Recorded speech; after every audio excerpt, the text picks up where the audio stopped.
Hola chicos, ¿me escuchan bien? Sí, profe.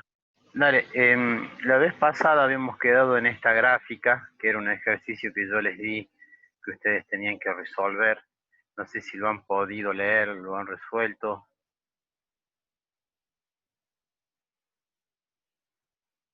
Hola, Hola, profe, buenas tardes. ¿han podido hacer, mirar este ejercicio? Ya está resuelto obviamente, pero quería saber si lo han podido mirar. Sí, profe. Dale, ¿se entendió, no? Es fácil, hacemos un pequeño repaso. Se ingresa con el tamaño del diámetro de la barra. Estas gráficas siempre son datos, en este caso corta el centro, se baja al acero que corresponde, que está acá con color rojo. Este punto de acá, que es la distancia Jomini, es exactamente el mismo, baja directamente, es la distancia Jomini, se lee la dureza, después se ingresa con la dureza y se marca un punto. Después se procede de la misma manera en la superficie, se baja acá, que cortaría acá, corta acá, se viene acá, al 49 y algo, no, un poquito más. 50 y algo se baja y se marca ese punto. Y bueno, eso sería la gráfica para el perfil de dureza. Ahí hay participantes a admitir todo, y bajamos.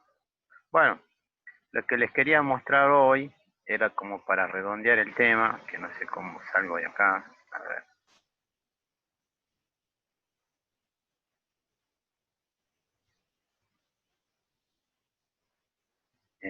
Compartir pantalla.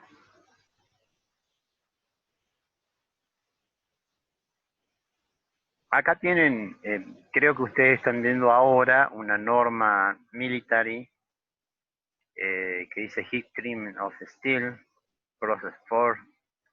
¿Lo están viendo ustedes ahora? Sí. Sí, Dale, profe.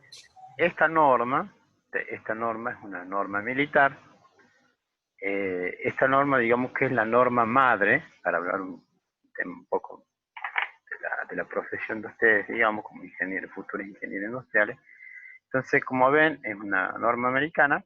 Yo la bajé de internet. Ustedes tienen que poner esto en internet, en el Google, y ponen PDF y bueno, van buscando hasta que la pueden bajar. Hoy vamos a hablar de un poquito de normas y nos vamos a salir un poco de la teoría. ¿Ven? ¿Qué es lo que trata esta norma? Esta norma trata justamente del tratamiento térmico de los aceros. ¿Eh? Nos da, digamos, para qué está hecho esta especificación con los requerimientos para el tratamiento térmico de 4 clases de acero, para los requerimientos de cómo son los hornos, cuáles son los procedimientos para el control, cuáles son los procedimientos del tratamiento, y la temperatura y el tipo de material. Bueno, tienen acá los 4 tipos de aceros que vamos a ver. El más común es este que están viendo acá, es el acero carbono y el acero de baja aleación. Este tipo de acero, el clase A, es el que cubre el 99.9% de los aceros de un auto. ¿Está bien? Los otros aceros, como por ejemplo este martensítico, este austenítico, estos son aceros inoxidables, y el de precipitación es un acero durísimo. ¿Está bien? Este, que es también por envejecimiento, ¿no? Se obtiene una martensita, pero por envejecimiento, que es aging, es envejecimiento. Generalmente estos no se usan. El B, el C y el D para la industria automotriz no se usan. Para la industria aeronáutica este acero se usa muy poco. ¿Eh? Entonces, si ustedes saben esto, estarían cubriendo básicamente todo el espectro de tratamientos térmicos. ¿Qué más sigue con esto? Le da otras normas que tienen que ver con esto. ¿Por qué tiene que ver con electroplating y copper plating, nickel plating? Porque estos tratamientos de electrodeposición, ya sea de níquel o de cobre, necesitan cierta dureza y en consecuencia cierta conductividad para aplicarse. Es por eso que los menciono. Ustedes cuando hacen un tratamiento térmico de temple, si no colocan, digamos, una determinada dureza, el cromado o lo que vayan a hacer no va a resultar bueno. Entonces, los menciona.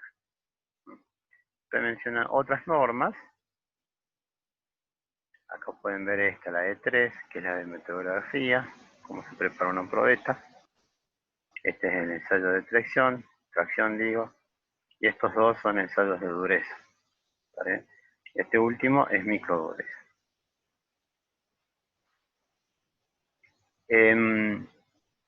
Bueno, acá tienen otra vez, digamos, la 2750 es lo de pirometría.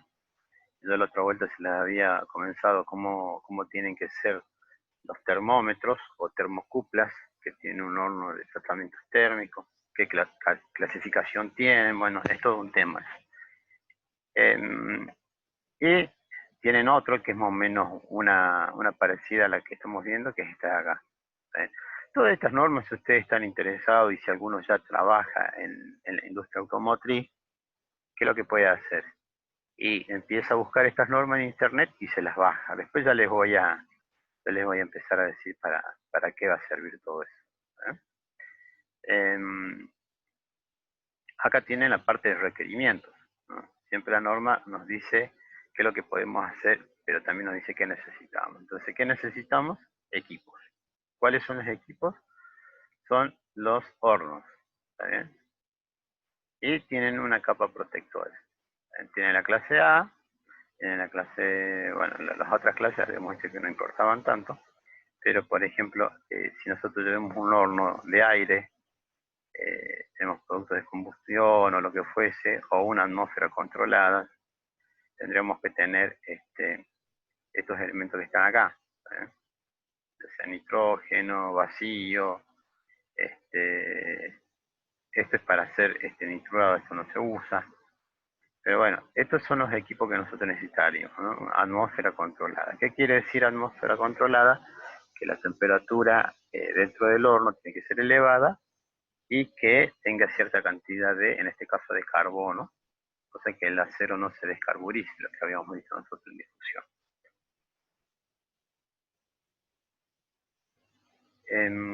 Tenemos también hornos de sales, ahí nos dice cómo tiene que ser el horno de sal, acá cómo tiene que ser la uniformidad de la temperatura dentro del horno, cuál es el rango de temperatura, ¿no?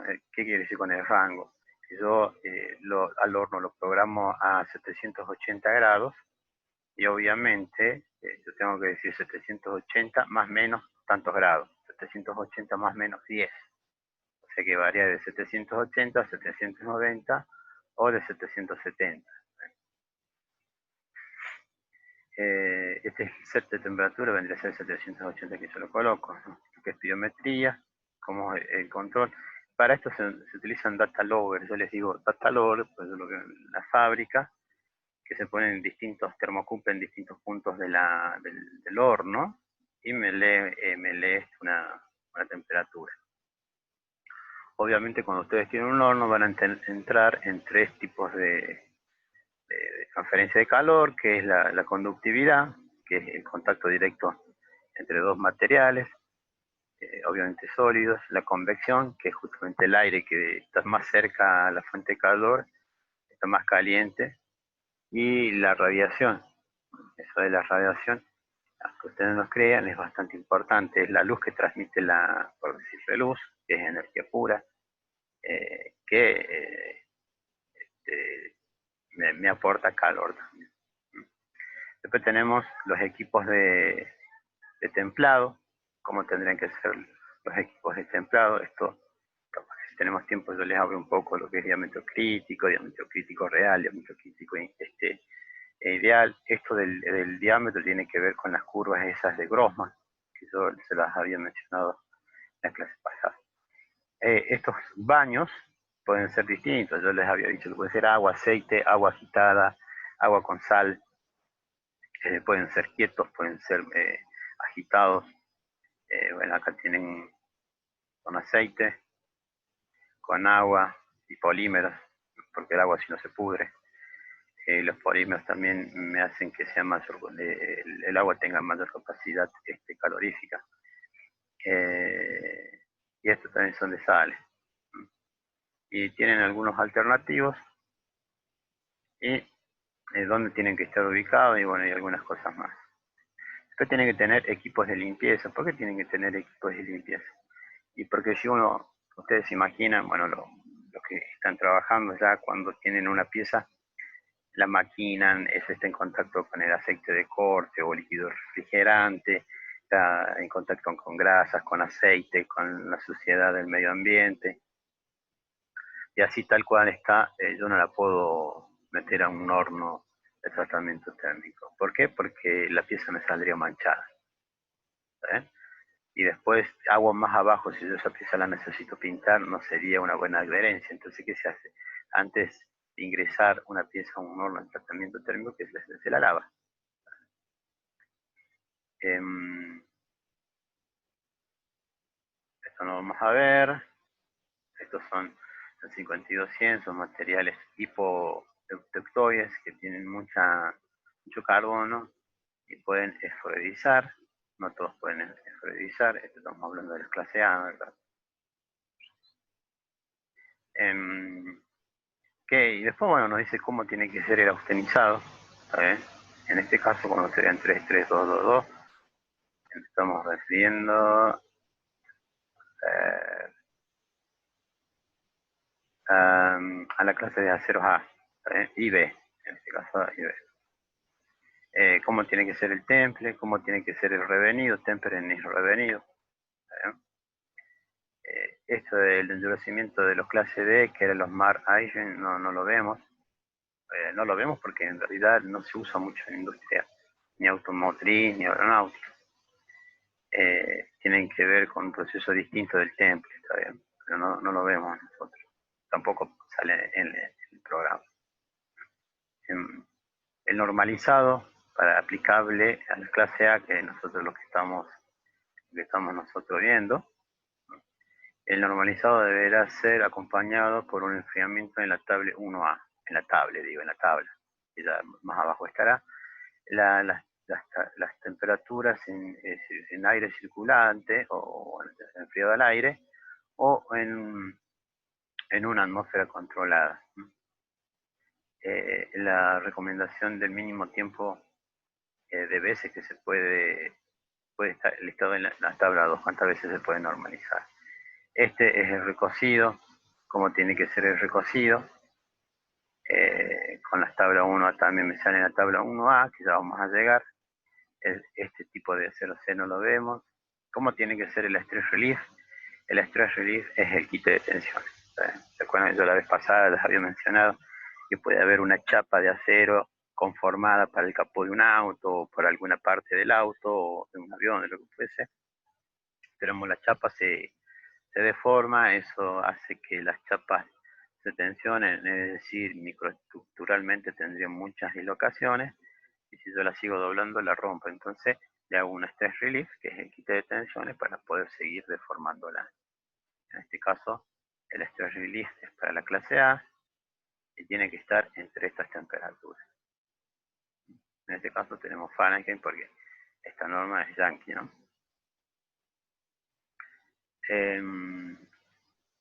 ¿Cómo son los requerimientos del proceso en general?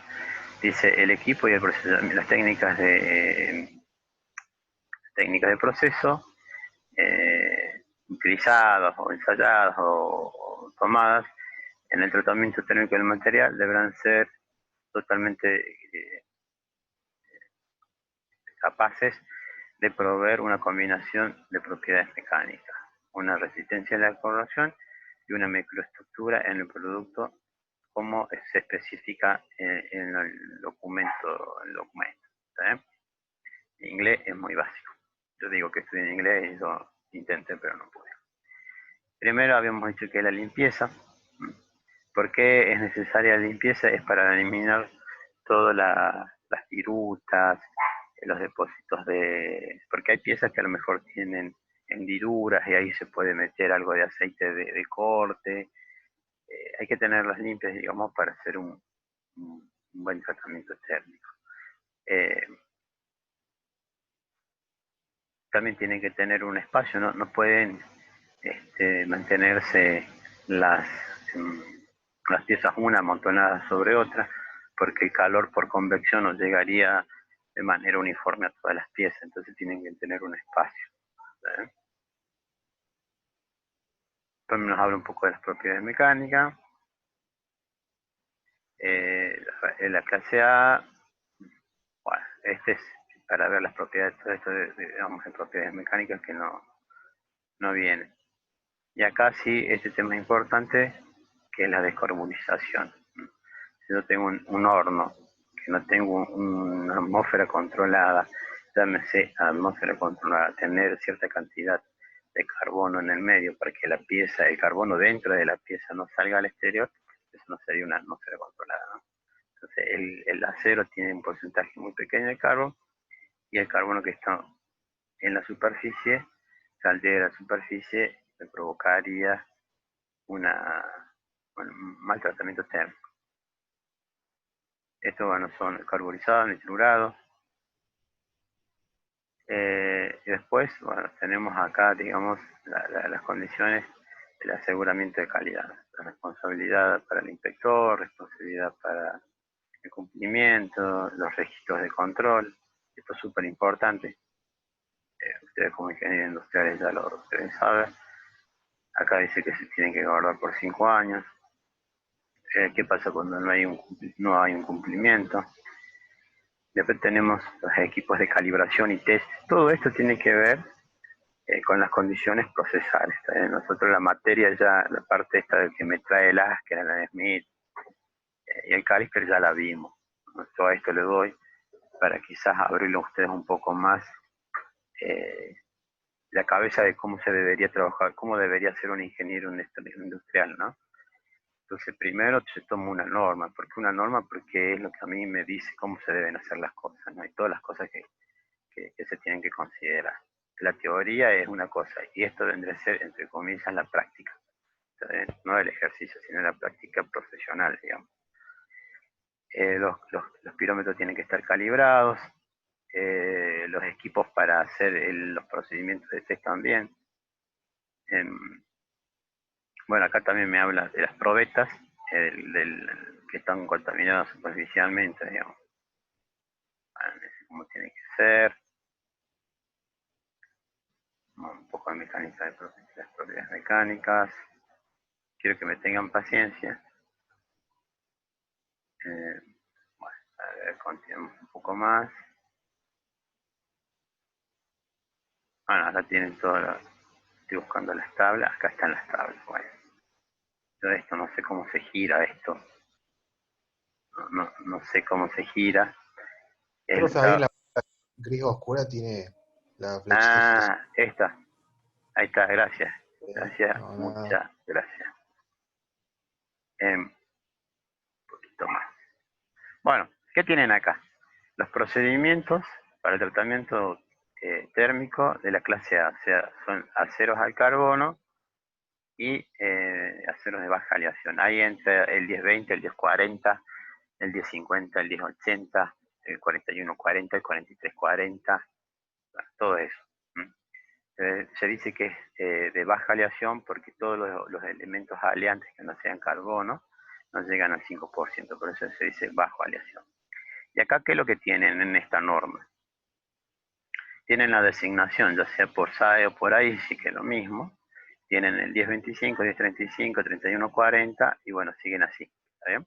Acá tienen las temperaturas de normalizado. Entonces cada acero va a tener una temperatura de normalizado. Y también va a tener una temperatura de recocido. ¿Está bien? Y también van a tener una temperatura de austenizado. Entonces cuando ustedes dicen normalizado, ya habíamos dicho que era normalizar el acero.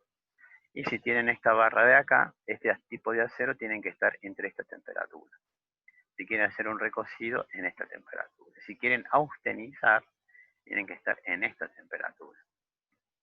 Ahora, acá también me dice qué tipo de temple vamos a tener. En este caso puede ser agua o polímeros. Aceite o polímeros. Y bueno, y acá solamente aceite para lo que es esto de acá. El 4140, que no me lo marca, 4150, 4330, 4340. ¿Por qué son estos oil? Porque son de la familia del 4340, que era autotemplable, un acero que se templa fácilmente. Entonces no hace falta templarlo en agua porque me provocaría un temple agresivo y a lo mejor me provoca grieta. Entonces con aceite anda bien. ¿Qué más tenemos acá? A ver, a ver. Y acá tenemos las temperaturas de revenido. ¿Está bien? Entonces las temperaturas de revenido, imaginemos que este es el 4340, y si yo necesito que mi tensile strength o la resistencia a la tracción sea en KCI de 1000, entonces yo lo tengo que hacer un revenido a 190 grados, ¿está bien? Más o menos 10, o sea, entre 180 y 200.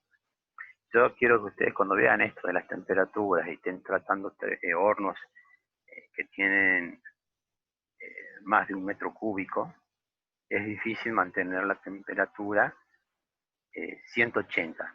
No, siempre va a variar 170, 180, 190, va a haber una pequeña variación. Cada horno, hay las automotrices como Toyota, tienen un rango mucho más estrecho.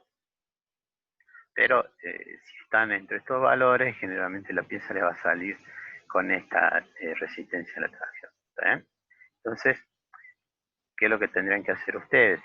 Primero, nosotros ya vimos que es normalizado, ustedes se pueden explicar, el normalizado es esto, sirve para aquello, pueden hablar incluso de la estructura FCC, BCC, de la estructura martensítica, pueden incluso explayarse hablando cómo influye el porcentaje de carbono, qué tipos de aliantes van a provocar que se obtenice mejor o obtenice mejor o peor. Pero en la práctica, ¿qué tienen que hacer? Y se van a la norma, porque un técnico no necesita saber la estructura del martensita porque no le hace falta. Ustedes como ingenieros sí necesitan saberlo.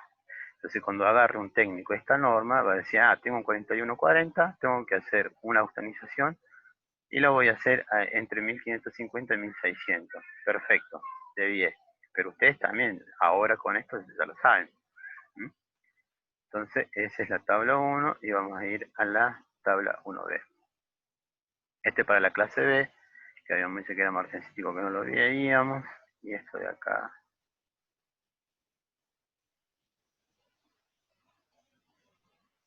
Y esto de acá también es clase C. A ver si hay otro más, otra tabla más para mostrar. No se olviden de la resistencia, chicos, ¿eh? Acá hay una tabla para mostrar. Bueno, no, pero este también es el D, que tampoco nos hace falta.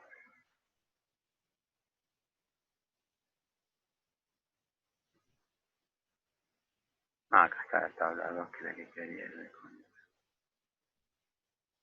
Bueno, acá tienen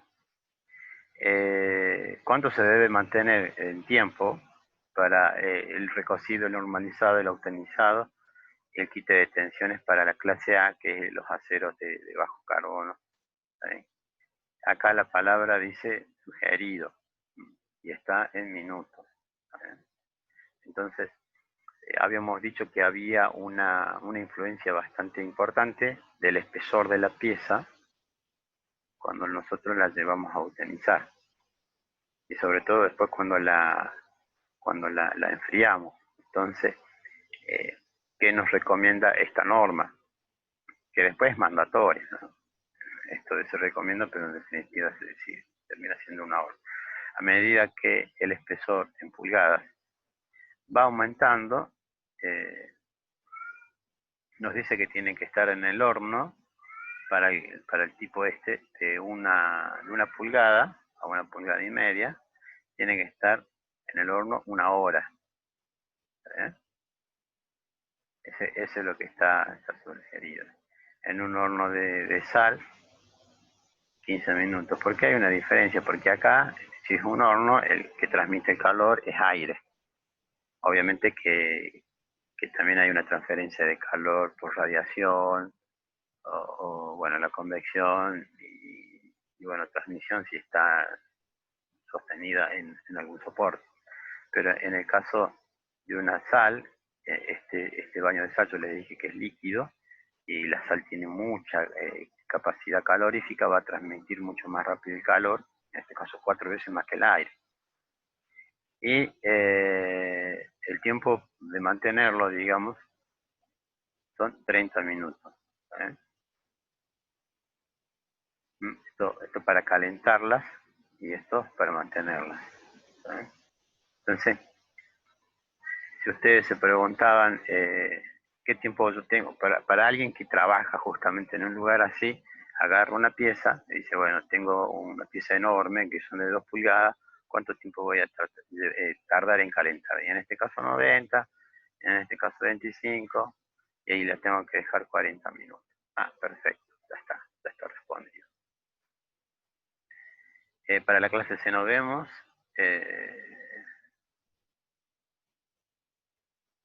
Y esto requerido para condiciones, no, esto tampoco.